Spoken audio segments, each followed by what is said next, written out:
بسم اللہ الرحمن الرحیم۔ اعوذ باللہ من الشیطان الرجیم، بسم اللہ الرحمن الرحیم وبہ نستعین۔ ہماری گفتگو لمعہ چہارم میں بھی چند ابواب یا چند کتابیں تھیں، جن میں سے کتاب نکاح میں، پھر کتاب نکاح میں ہماری گفتگو تھی اولاد کے بارے میں، تو اولاد کے حوالے سے کچھ گفتگو ہو چکی۔ آج ہماری گفتگو ہے جناب کہ اگر کسی مرد نے وطی بے شبہ کی ہے، وطی بے شبہ کا مطلب یہ ہے کہ اس نے ایک اجنبی عورت کو اپنی بیوی سمجھ کر سب کچھ کر دیا، یا ایک عورت کے ساتھ نکاح جائز سمجھ کے اس نے نکاح کیا، بعد میں پتہ چلا کہ ان کا نکاح ہی جائز نہیں تھا، اور جو ہے کیا ہے پھر ان کو اولاد بھی ہو گئی، تو اس اولاد کو کہیں گے ولد شبہ۔ اب یہ ولد شبہ جو ہے یہ کس کا ہوگا؟ کبھی یہ والد کا ہوگا، لیکن اس کے کچھ شرائط ہیں جو ہم بعد میں بیان کریں گے۔ اس کے بعد دوسرا عنوان یہ ہے کہ جب عورت کو بچہ پیدا ہو رہا ہو تو اس عورت کو مدد کی ضرورت ہوتی ہے، وہ مدد کون کرے گا؟ فرماتے مدد عورتیں کریں گی، عورتیں نہ ہونے کی صورت میں مدد کون کرے گا؟ شوہر کرے گا۔ شوہر نہ ہونے کی صورت میں مدد کون کرے گا؟ وہ مرد مدد کریں گے جو عورت کے محرم ہیں۔ اگر محرم مرد بھی نہ ہو تو کون سے مرد مدد کریں گے؟ جو اس کے رشتہ دار ہیں، جو کوئی محرم نہیں ہیں۔ اور اس کے بعد جو ہے وہ مستحبات مولود، جس کے کچھ مستحبات آج کے درس میں پڑھیں گے اور کچھ مستحبات ہم اگلے درس۔ وَوَلَدُ الشُّبْهَةِ، کہتے شبہ والا بچہ، یلحق بالواتی، وہ ملحق ہوگا واتی کے ساتھ، وتی کرنے والے کے ساتھ، بشروط ثلاثہ، البتہ اس میں تینوں شرائط پائے جائیں۔ وہ تینوں شرائط کیا تھے؟ دخول، اور دوسری شرط یہ تھی کہ وہ بچہ جو ہے کیا ہے وہ اقصی مدت حمل سے آگے نہ بڑھ جائے اور 6 مہینے سے کم بھی پیدا نہ ہو۔ یہ 3 شرائط تھے۔ اور وَعَدَمِ الزَّوْجِ الْحَاضِرِ الدَّاخِلِ بِهَا، اور اسی طریقے سے اس عورت کا شوہر موجود نہ ہو۔ کون سا شوہر؟ جو دخول کر چکا ہے اس بیوی کے ساتھ، بحیث ہو، اس طریقے سے کہ یمکن الحاق البچہ بزوج، ممکن ہو کہ اس بچے کو ہم ملحق کریں کس کے ساتھ؟ جناب اس باپ کے ساتھ۔ یا وہ عورت اگر کنیز تھی تو مولا بھی موجود نہ ہو، والمولا فی ذالک، اس بات میں کہ مولا حاضر بھی ہو اور اس کنیز کے ساتھ وہ دخول بھی کرتا ہو، تو وطی بے شبہ والا بچہ مولا کے ساتھ ملحق ہوگا بحکم زوج، مولا بھی شوہر کے حکم میں ہے۔ لیکن لو انتفا عن المولا، لیکن اگر یہ وطی بے شبہ والا بچہ مولا سے منتفی ہو گیا، مولا نے کہا نہیں یہ تو میرا بچہ نہیں ہے، تو پھر کیا ہوگا؟ وَلَحِقَ بِالْوَاطِ، اور پھر یہ بچہ ملحق ہوگا وطی کرنے والے کے ساتھ۔ پھر کیا ہوگا؟ فرماتے ہیں جناب اگرم، قیمت بھرائی جائے گی جناب بچے کی، کس سے؟ اس واطی سے۔ کب؟ یوم سکت حین، جس دن وہ بچہ سکت، یہاں ضائع ہونے کی معنی میں نہیں بلکہ پیدا، جس دن وہ بچہ زندہ پیدا ہوا تھا، وہ قیمت کس کو دے گا؟ لمولاہا، کنیز کے مولا کو۔ کنیز مولا کی ہے تو کنیز کا بچہ بھی مولا کا، لیکن اب چونکہ بچہ آزاد کی وجہ سے آزاد ہو رہا ہے تو اس بچے کی قیمت دینی پڑے گی۔ وَيَجِبُ کفایتاً، اور واجب کفائی ہے۔ اب یقیناً آپ واجب کفائی کا مطلب سمجھتے ہوں گے۔ واجب کفائی کا مطلب کیا ہے؟ یعنی ایسا کام جو تمام انسانوں پر واجب ہے، لیکن اگر ان میں سے کوئی اسے انجام دے جس میں انجام دینے کی صلاحیت ہے تو دوسروں سے وہ جو ہے کہ ساکت ہو جائے گا۔ وَيَجِبُ کفایتاً، اور واجب کفائی ہے استبداد النساء، عورتوں کا اکیلا ہونا۔ اکیلے کا ترجمہ آپ نے کہاں سے کیا؟ استبداد سے، کیونکہ آگے خود اس کی وضاحت کریں۔ اے انفرادہن، یعنی عورتیں اکیلی ہوں، کس کے پاس؟ بالمرأت، عورت کے پاس۔ کون سی عورت؟ عند الولادت، جب وہ بچے کو جنم دے رہی ہے۔ او الزوج، عورتیں ہوں یا شوہر ہو۔ فَإِن تَأَذَّرَ، اگر شوہر نہ ہو اور عورتیں بھی نہ ہوں، فَرِجَالُ الْمَحَارِمِ، پھر وہ مرد ہوں جو اس عورت کے ساتھ محرم ہے، باپ ہو بھائی ہو۔ فَإِن تَأَذَّرُوا، اگر باپ بھائی بیٹا وغیرہ نہیں ہے تو پھر کون ہوگا؟ فَغَيْرُهُمْ، تو پھر اور اجنبی مرد ہوں گے۔ وَقَدَّمَ فِي الْقَوَائِدِ، قدم کو معلوم کر کے پڑھیں گے، اس کا فعل ہوگا علامہ۔ علامہ ہلی نے مقدم کیا ہے اپنی کتاب قواعد میں کس کو؟ الرجال الاقارب، جو قریبی مرد ہے، مثلا چچا ذات بھائی ہے، مامو ذات بھائی ہے، مامو ذات بھائی ہے، ٹھیک ہے، یہ اس قسم کے کس پر جناب جو کہ اقارب غیر محرم ہیں، الاجانب اجنبی مردوں پر ان کو مقدم کیا جائے گا وہ ہونا. لیکن کتاب اللمہ میں اطلق رجال، جناب مصنف صاحب نے مطلق مرد کہہ دیا، رشتہ دار ہوں یا رشتہ دار نہ ہوں. ہذا جملۃ ما ذکروہ فیہ، جناب کہتے ہیں کہ یہ وہ باتیں تھیں جو علماء نے ذکر کی ہیں فیہ اس ولادت کے مسئلے میں. ولا یخلو ان نظر، لیکن یہ اعتراض سے خالی نہیں ہے. کیوں بھائی؟ آپ کہتے ہیں کہ عورتیں ہوں تو عورتوں کا بھی تو عورت کے اس مخصوص جگہ کو دیکھنا حرام ہے، تو پھر آپ نے کیسے کہہ دیا کہ عورتیں ہوں یا شوہر ہو؟ اور اسی طریقے سے پھر آپ نے یہ کہا کہ جناب پھر محارم مرد ہوں، تو بھائی سب میں قید لگائیں کہ اگر وہ شرمگاہ پر نظر نہ کریں تو ان کا ہونا ضروری ہے. لا یخلو النظر بل ذالک مقید، بلکہ ان کا ہونا یعنی عورتوں کا ہونا، شوہر تو خیر نظر کرے کوئی مسئلہ نہیں، مقید قید لگائیں گے بما یستلزم اطلاع علی العوراء، جو لازمہ ہے اس کا یہ کہ یہ دیکھنے والا اس کی عورت کو بھی جو ہے کیا ہے وہ دیکھ سکے گا. تو پھر جو ہے کیا ہے ہم اشکال کریں گے کہ بھائی یہ آپ کیسی باتیں کریں.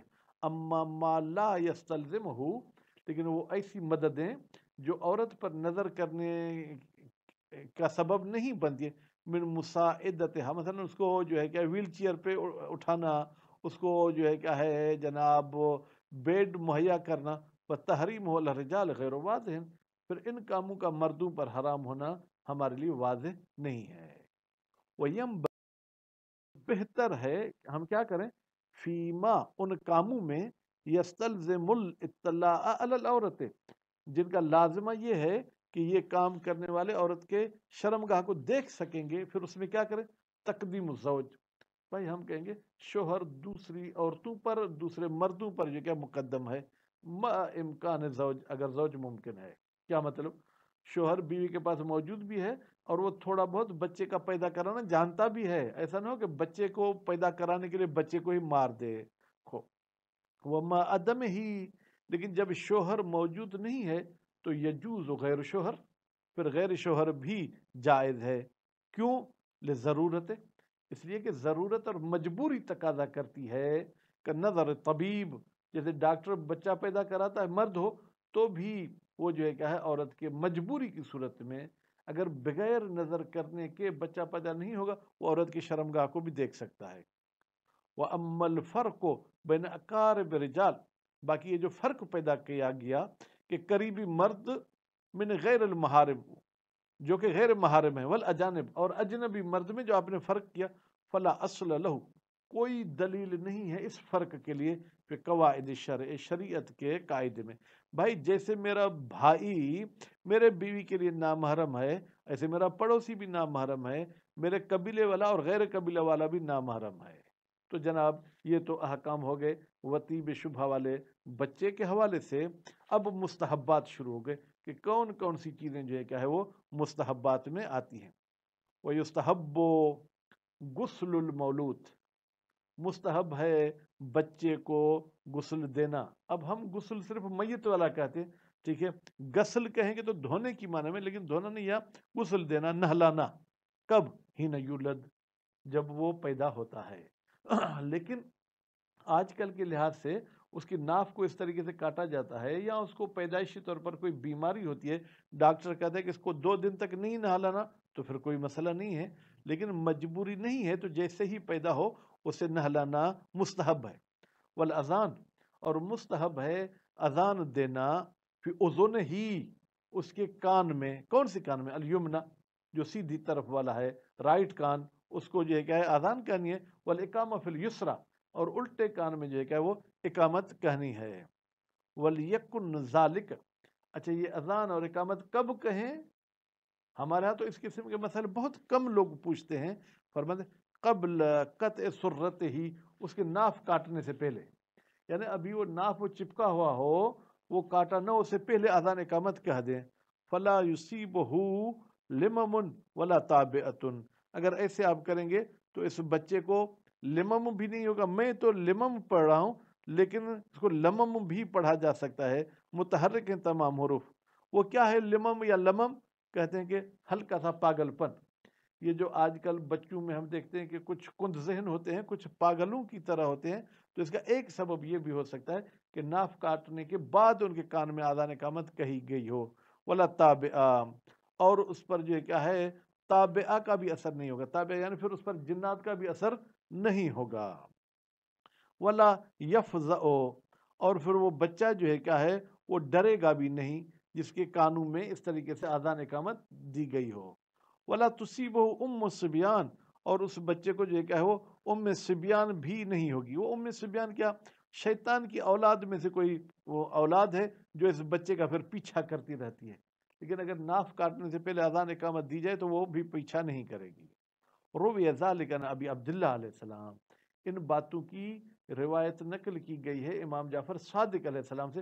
وہ ان نبی صلی اللہ علیہ وآلہ وسلم، اور رسول اکرم سے بھی. کیا ہے وہ روایت کے لفظ؟ من ولد لہ مولود، وہ بندہ کہ جس کو بچہ پیدا ہو تو کیا کہا ہے ہمارے معصوم نے؟ فلیؤذن فی اذنہ الیمنی، وہ ضروری ہے. ہم اگر اس سے استحباب مراد لیں گے کہ اس کے سیدھی کان میں اذان کہے. باذان الصلاۃ، کون سی اذان؟ وہی جو نماز میں اذان کہتا ہے. ولیقم فی اذنہ الیسری، اور اس کے الٹے کان میں اقامت کہے. کیوں؟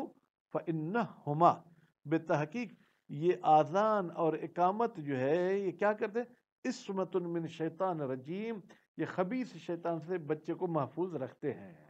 خوب. اور ایک چیز جو کہ مستحب ہے وہ تہنیک ہو، بچے کو تہنیک کرنا.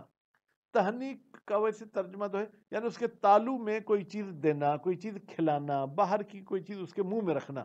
وہ کیا ہم تہنیک کریں؟ بتربت الحسین علیہ الصلوۃ والسلام، امام حسین علیہ السلام کی مٹی خاک ہو، بچہ جیسے ہی پیدا ہو تو اس کے منہ میں وہ خاک ڈال دیں. ویسے ہمارے فقہ کے مطابق مٹی کھانا حرام ہے، لیکن حدیث میں ملتا ہے الا تربت الحسین علیہ السلام، امام حسین علیہ السلام کی تربت اور مٹی حرام نہیں ہے. بس جیسے ہی بچہ پیدا ہو تو ایک تو اس کے منہ میں تربت الحسینیہ ڈالیں، اور اس کے بعد وہ ماء الفرات، فرات یا تو وہی نہر ہے یا اس کو آپ دریا کہیں، کیونکہ ہمارے پھر اردو میں دریا جو عراق میں ہے میرے خیال میں شام سے کہیں سے بہتا ہوا آتا ہے، اس کا پانی ڈالیں. یا فرات سے مراد جو ہے کیا ہے آپ نہر نہ لیں. فرماتے ہیں وہ نہر المعروف، وہ مشہور نہر ہے. او ماء فرات، یا جو ہے کیا ہے جناب اس سے مراد اور اچھا سا پانی لے لیں جو گوارا پانی ہوتا ہے. اے عذبن، یعنی میٹھا پانی.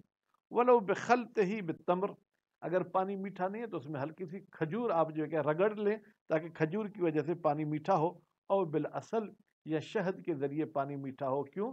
لیعذب، تاکہ پانی میٹھا ہو جائے. ان لم یکن عذبن، اگر وہاں کے زمین سے پانی نکلنے والا یا اس قسم کا پانی آپ کے پاس میٹھا نہ ہو، نمکین پانی وغیرہ ہو. وظاہر العبارت، عبارت مصنف سے ظاہر ہوتا ہے. کون سی عبارت مصنف؟ انہوں نے یہ جو فرمایا کہ جناب کہ اس کو جو ہے کہ مٹی دیں، یا اس کو جو ہے کہ ماء الفرات او ماء فرات.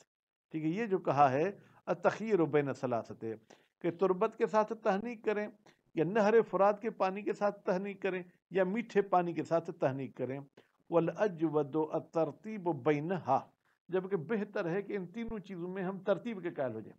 یعنی پہلے نمبر پر اگر مولا حسین علیہ السلام کی مٹی ہے اس کے ساتھ، اگر وہ نہیں ملتی تو پھر وہ نہر اور دریائے فرات کا پانی، اگر وہ بھی نہیں ملتا تو پھر میٹھا پانی. فیقدم ماء الفرات، فرات ما امکان ہی، یا ہم تینوں سے مراد یہ جو آخری میٹھے پانی والی بات کہی اس تربت کو اور نہر والے پانی کو چھوڑیں. مقدم کیا جائے گا ماء الفرات، نہر والا پانی، ما امکان ہی. ٹھیک ہے، اگر وہ ممکن ہو. ثم، اگر وہ ممکن نہیں ہے تو پھر الماء الفرات بالاصالہ، وہ پانی جو ذاتی طور پر جو ہے کہ وہ میٹھا ہے وہ دیں گے. ثم، اگر وہ بھی نہیں ہے تو پھر باصلاح مالہ ہی، اس پانی کی اصلاح کی جائے گی، اس کے نمک کی، جناب کس کے ساتھ؟ بالحلو، میٹھی چیز کے ساتھ. تو اس طریقے سے ہم اس کو میٹھا کر لیں گے. وفی بعض الاخبار، اور بعض احادیث میں آیا ہے ہنکو اولادکم، تم اپنے بچوں کو جو ہے کیا ہے تالو میں کوئی چیز دو، بماء الفرات، فرات کے پانی کے ساتھ، و تربت الحسین علیہ السلام، اور امام حسین علیہ السلام کی تربت کے ساتھ، فَإِن لَمْ يَكُنْ وَبِمَاءِ السَّمَاءِ، اگر ماء فرات بھی نہ ہو، تربت بھی نہ ہو، تو پھر آسمان کا پانی، آسمان کا پانی کا مطلب بارش کا پانی۔ والمراد بتحنیک، بھائی تحنیک سے ہمیں مطلب تو سمجھا دیں، ادخال ذالک، یعنی یہ چیزیں داخل کریں الا ہن کے ہی، بچے کے حنک میں، حنک یعنی منہ کا اوپر والا حصہ جس کو ہم اردو میں تالو کہتے ہیں، وہ اعلی، حنک کیا ہے؟ اعلی داخل الفم، منہ کے اندرون حصے کا اوپر والا حصہ۔ وَقَذَا يُسْتَحَبُ تَحْنِيكُهُ بِالتَّمْرِ، قضا، جیسے تربت حسینی کے ساتھ تحنیک کرنا مستحب ہے، ایسے کھجور کے ساتھ بھی تحنیک کرنا مستحب ہے۔ آپ کہیں گے جناب بچہ تو کھجور نہیں چبا سکتا، تو اس کو کھجور کیسے کھلائیں گے؟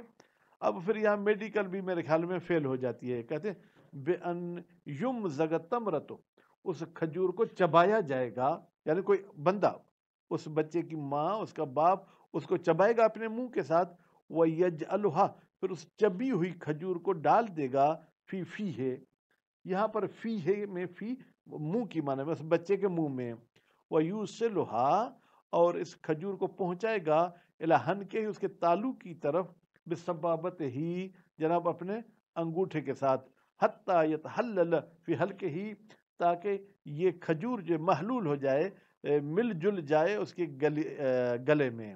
قال امیر المؤمنین علیہ السلام، حضرت امام علی علیہ السلام نے فرمایا ہے، کیا انہوں نے فرمایا؟ ہنکو اولادکم بالتمر، تم اپنے بچوں کی جو ہے کیا ہے وہ تحنیک کرو کھجور کے ذریعے، کیوں؟